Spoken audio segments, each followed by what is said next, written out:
হচ্ছে স্থানীয় সরকার নির্বাচনে সেনাবাহিনীকে অন্তর্ভুক্ত করা হচ্ছে, এটা আসলে কতটুকু ভূমিকা পালন খুবই করবে? ভালো উদ্যোগ। এবং আপনার আমি যে প্রথমে যেটা বললাম যে জাতীয় সংসদ নির্বাচনে সেনাবাহিনীর কারণেই কিন্তু নির্বাচনটা পিসফুল হয়েছে, এরকম পিসফুল হয়েছে, শান্তিপূর্ণ হয়েছে।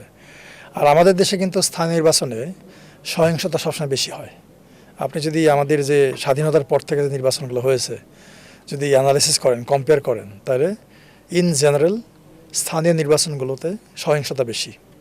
এবং এই যে গত যে নির্বাচনগুলো হয়ে গেছে স্থানীয় নির্বাচন, অর্থাৎ 2015 সালে তো আমাদের আইন চেঞ্জ করে এটাকে দলীয় প্রতীক দিয়ে করা হলো, তারপরে সহিংসতা আরও বেড়ে গিয়েছিল।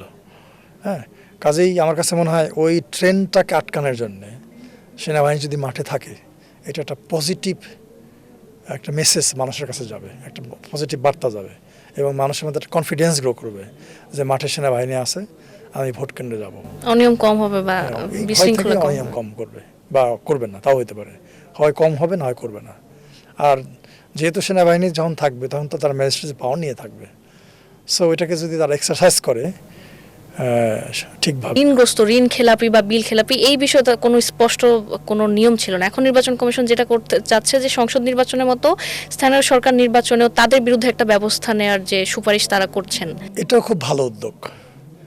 কারণ এটা কিন্তু সবসময় প্রশ্ন ওঠে, আমাদের অতীতের প্রায় বেশিরভাগ নির্বাচনে প্রশ্ন উঠেছিল যে অনেক ঋণ খেলাপি ইলেকশন করেছে, অনেক দ্বৈত নাগরিক ইলেকশন করেছে। আমার মনে আছে আমি তো ইলেকশন নিয়ে অনেক গবেষণা করেছি, সিলেট অঞ্চলে কয়েকটা গবেষণা করেছি। তা ওখানে দেখলাম যে অনেক ব্যক্তি যারা লন্ডনে থাকেন কিংবা নিউ ইয়র্কে, আমেরিকায় থাকেন, ওই সব দেশের নাগরিক তারা, বাট তারা এই তথ্যটা গোপন করে এসে ঢাকা বাংলাদেশ ইলেকশন করেন, সিলেট ইলেকশন করেন।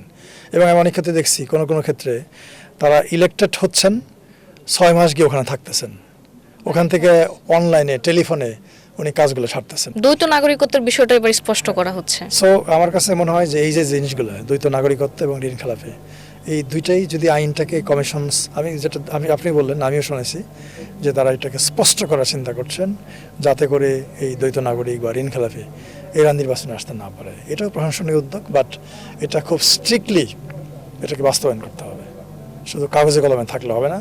কারণ গত নির্বাচনের সময় কিন্তু অনেকে এটা নিয়ে প্রশ্ন তুলেছিলেন। সো যাতে এই স্থানীয় নির্বাচনে কেউ আর প্রশ্ন করতে না পারে, ওইভাবে স্বচ্ছতার সঙ্গে কমিশনকে কাজ করতে হবে।